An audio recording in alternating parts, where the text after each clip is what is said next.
మా ఇంటి పక్కన తమ్ముడు అక్క జరిటి తిరుగని ఫోన్లో ఫోటో దించిండు.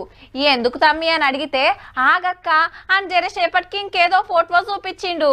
అరే ఎవల్రా బొమ్మ మంచిగుంది నువ్వే దించినవా అని అడిగితే ఒక నవ్వుడు కాదు, నీ ఫోటోనే అక్క, గిట్ల మార్చిన అనే వరకు మస్తు పరిశాన్ అయినబ్బా. ఆల్రెడీ మార్చేటోళ్లకు తెలిసే ఉండొచ్చు ముచ్చట. అయితే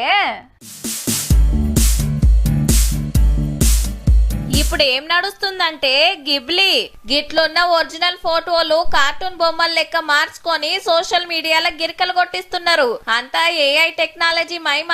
ఫేస్బుక్ లో పెట్టి లైకుల కోసం చూసుడు, వాట్సాప్ స్టేటస్లు పెట్టుకొని ముర్చుడు. పెద్దోళ్ల కాంచెల్లి పోరల దాకా, పర్సోళ్ల కాంచెల్లి ముసలోళ్ల దాకా హీరోలు, లీడర్లు, సెలబ్రిటీలు, ఆటగాళ్లు, పాటగాళ్లు ఇట్లా అందరి ఫోటోలు గిబ్లీ చేసుడు జోరైంది. ఫ్యామిలీ ఫోటోలు, పిల్లల ఫోటోలు, అప్పటి పెళ్లి ఫోటోలు, అది ఇదని ఏం లేదు. ఫోన్ తీసినామా, చాట్ జీపీటీ తెరిచినామా, ఫోటో గుంజినమా, గిబ్లీ చేసినామా.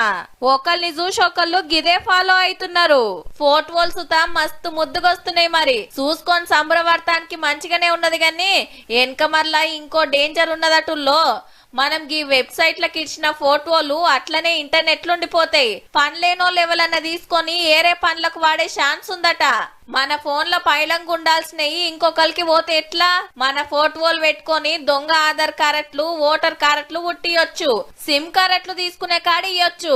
గందుకే ఇష్టం వచ్చినట్టు గిబ్లీలు పెట్టుడు కరెక్ట్ కాదు. ముఖ్యంగా పిల్లల ఫోటోలు అస్సలు పెట్టొద్దు అనుకొస్తున్నారు ఇంటర్నెట్ గురించి బగ్గా తెలిసినోళ్ళు. ఏదో సంబురానికి చేస్తున్నాం గాని వెనక మరలా గింత పెద్ద నష్టం ఉన్నదట. జర చూసుకోండి మరి.